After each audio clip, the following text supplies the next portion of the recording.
5 जून 2024 को Indian American astronaut Sunita William ने अपना तीसरा स्पेस मिशन शुरू किया। ये मिशन फ्लोरिडा के केप कैनावेरल स्पेस स्टेशन से लॉन्च किया गया, जिसमें उनके साथ नासा के एक्सपीरियंस्ड एस्ट्रोनॉट कमांडर बैरी ई विलमोर भी थे। ये दोनों एक छोटी ट्रिप पर इंटरनेशनल स्पेस स्टेशन की तरफ जा रहे थे। इस मिशन का एक खास पहलू ये था कि ये बोइंग स्टारलाइनर स्पेसक्राफ्ट की पहली मेन फ्लाइट थी। स्टारलाइनर एक प्राइवेट कंपनी बोइंग का बनाया हुआ स्पेसक्राफ्ट है, जो अभी डेवलपमेंट स्टेज में है। बोइंग वही कंपनी है जो एयरप्लेन्स बनाती है और जिसके कुछ प्लेन्स हाल ही में क्रैश भी हुए हैं। लॉन्च के 26 घंटे बाद 6 जून 2026 को ये स्पेसक्राफ्ट सक्सेसफुली ISS के साथ डॉक हुआ। इसी दिन 59 साल की सुनीता विलियम्स ने तारीख बना दी, जो वो पहली औरत बनी जो बोइंग स्टारलाइनर स्पेसक्राफ्ट को फ्लाई कर रही थी। स्पेस में पहुंचने के बाद उन्होंने अपनी खुशी का इजहार करते हुए कहा, हम स्पेस में आके बहुत खुश हैं। और ये मिशन बोइंग स्टारलाइनर्स की कैपेबिलिटी टेस्ट करने के लिए आखिरी कदम था। इस वजह से इस मिशन का नाम रखा गया था बोइंग क्रू फ्लाइट टेस्ट। अगले दिन 27 घंटे बाद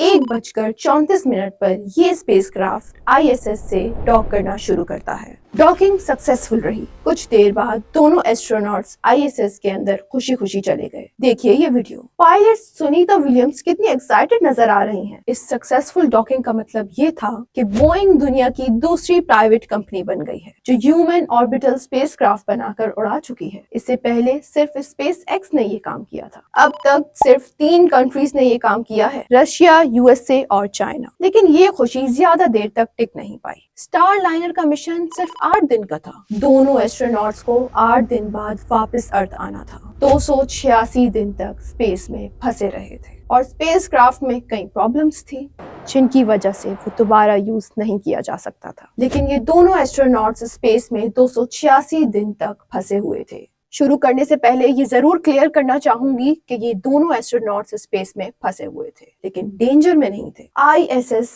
350 फीट से भी लंबा है। वहाँ कई लोग कंफर्टेबली रह सकते हैं। ISS का लिविंग एरिया एक 6 बेडरूम वाले घर से भी बड़ा है। वहाँ 6 लोग आराम से सो सकते हैं। पानी, खाने, कपड़ों और ऑक्सीजन का पूरा सिस्टम है। वहाँ 2 बाथरूम है, एक जिम है और 360 का बे विंडो भी है। ये एक लग्जरी होटल तो नहीं, लेकिन कंफर्ट और सर्वाइवल के लिए बेहतरीन जगह है। ISS में एक ऑक्सीजन जनरेटिंग सिस्टम होता है, जो इलेक्ट्रोलाइसिस ऑफ वाटर से ऑक्सीजन बनाता है। ये एक एक्सेल्ड एयर से भी ऑक्सीजन रिकवर करता है। इसी तरह पानी भी रिसाइकल होता है। यूरिन को भी ड्रिंकिंग वाटर में बदला जा सकता है। सांस और पसीने से जो मॉइस्चर रिलीज होता है, उसे भी वापस पानी बनाया जाता है। खाने का भी 6 महीने तक का रिजर्व होता है। हर 6 महीने में ISS के क्रू मेंबर्स रोटेट होते हैं। जो वीडियो आपने देखा जिसमें सुनीता एक्साइटेड दिख रही थी, उसमें बाकी एस्ट्रोनॉट्स भी दिखते हैं। ये सब एक्सपीडिशन 71 के मेंबर्स हैं। नासा के 4 astronauts Matthew Dominick, Mike Barratt, Jeanette Epps और ट्रेसी सी डेसन, और रशिया के रोसकॉस्मोस के 3 एस्ट्रोनॉट्स ओलेग कोरेन्को, निकोलाई चब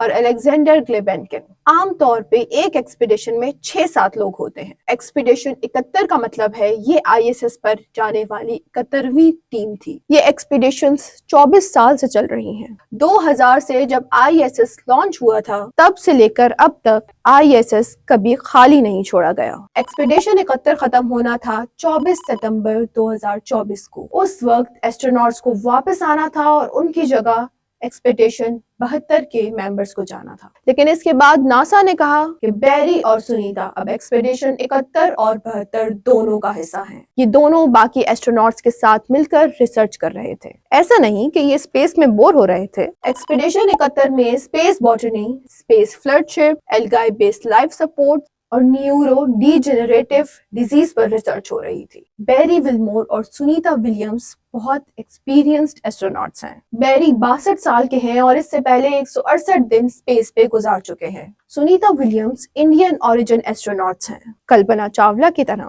लेकिन वो अमेरिका में पैदा हुई थी। वो 59 साल की हैं और इस मिशन से पहले 322 दिन स्पेस में रह चुकी हैं। वो इससे पहले एक्सपीडिशन 14, 15, 33 और 32 का हिस्सा रह चुकी हैं। वो एक्सपीडिशन 33 की कमांडर भी थी, तो आप समझ सकते हैं कि वो कितनी एक्सपीरियंस्ड है। तो वहाँ टोटल फूड, वाटर और ऑक्सीजन का प्रॉब्लम नहीं था, बस कपड़ों का थोड़ा इशू था क्योंकि ये लोग सिर्फ 8 दिन के लिए कपड़े लेकर गए थे। नासा ने ये इशू रिजॉल्व करने के लिए 6 अगस्त को उनकी पर्सनल बिलोंगिंग्स भेजी। अब बात करते हैं असली प्रॉब्लम की। बोइंग का ये स्टारलाइनर स्पेसक्राफ्ट एक ऑर्बिटल स्पेसक्राफ्ट है। इसका पूरा नाम है CST-100 स्टारलाइनर। ऑर्बिटल स्पेसक्राफ्ट वो होते हैं जो अर्थ के ऑर्बिट तक पहुंच सकते हैं और ये 28,000 किलोमीटर फी घंटा की रफ्तार के हिसाब से जमीन के गिर्द चक्कर लगाते हैं। सब ऑर्बिटल स्पेसक्राफ्ट सिर्फ स्पेस की एज तक जाते हैं। ये सिर्फ कुछ वक्त के लिए वेटलेसनेस का एक्सपीरियंस देते हैं और फिर वापस आ जाते हैं। इनकी स्पीड 7,000 फी घंटा किलोमीटर से कम होती है। ऑर्बिटल स्पेसक्राफ्ट बनाना स्पेशली ह्यूमन मिशन के लिए बहुत मुश्किल काम है। सिर्फ SpaceX और बोइंग ने ये अचीव किया है। नासा ने 2011 में एक कमर्शियल क्रू प्रोग्राम शुरू किया जिसका मकसद प्राइवेट कंपनी से कोलैबोरेशन करना था। कई कंपनीज ने अप्लाई किया जैसे ब्लू ओरिजिन। 2014 में SpaceX और बोइंग को सिलेक्ट किया गया। पहली SpaceX क्रू 1 फ्लाइट 2020 में लॉन्च हुई और सक्सेसफुल रही। उनका स्पेसक्राफ्ट था क्रू ड्रैगन।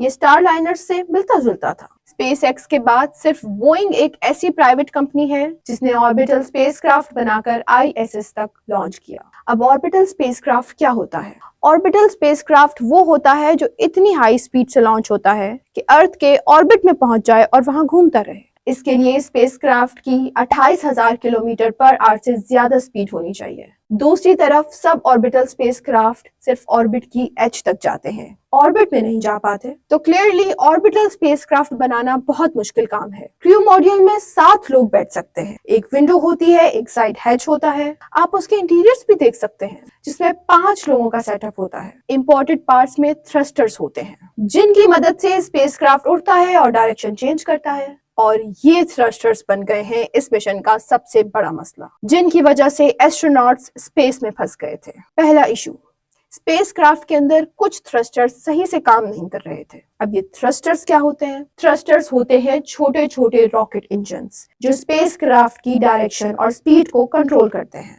अगर एक थ्रस्टर भी खराब हो जाए तो स्पेसक्राफ्ट को कंट्रोल करना मुश्किल हो जाता है। ये थ्रस्टर्स स्पेसक्राफ्ट के एक पार्ट में होते हैं जिसे सर्विस मॉड्यूल कहते हैं। ये वो पार्ट होता है जो लॉन्च के वक्त रॉकेट के नीचे अटैच होता है। इसमें होते हैं फ्यूल टैंक्स, पावर सिस्टम और थ्रस्टर्स। ये स्टारलाइनर का सर्विस मॉड्यूल आपको दिख रहा होगा। ये लॉन्च के वक्त स्पेसक्राफ्ट से डिटैच हो जाता है और जलकर डिस्ट्रॉय हो जाता है। इसलिए नासा उसको वापस लाकर इन्वेस्टिगेट नहीं कर सकता। नासा ने एक टेस्ट फ्लाइट के जरिए समझने की कोशिश की कि थ्रस्टर्स खराब क्यों हुए हैं। उन्होंने वही स्पेसक्राफ्ट ऑर्बिट में कंट्रोल करके देखा और बाद में उसी स्टारलाइनर स्पेसक्राफ्ट को इंटरनेशनल स्पेस स्टेशन के साथ डॉक कर दिया। उसमें 2 एस्ट्रोनॉट्स बैठे हुए थे, बच विल्मोर और सुनीता विलियम्स। ये दोनों एस्ट्रोनॉट्स ओरिजिनली 1 हफ्ते के लिए गए थे, लेकिन अब लगभग 9 महीने तक वहां फंसे हुए थे। उनका रिटर्न डेट बार बार डिले हो रहा था। नासा और बोइंग कह रहे थे कि एस्ट्रोनॉट सेफ हैं, लेकिन जब तक स्टारलाइनर के मसले रिजॉल्व नहीं हो जाते उनका वापस आना मुश्किल है। और ये मसले सिर्फ थ्रस्टर्स तक लिमिटेड नहीं थे। सर्विस मॉड्यूल के अंदर हीलियम गैस का लीकेज भी हो रहा था। ये हीलियम लीक भी एक बड़ा प्रॉब्लम था।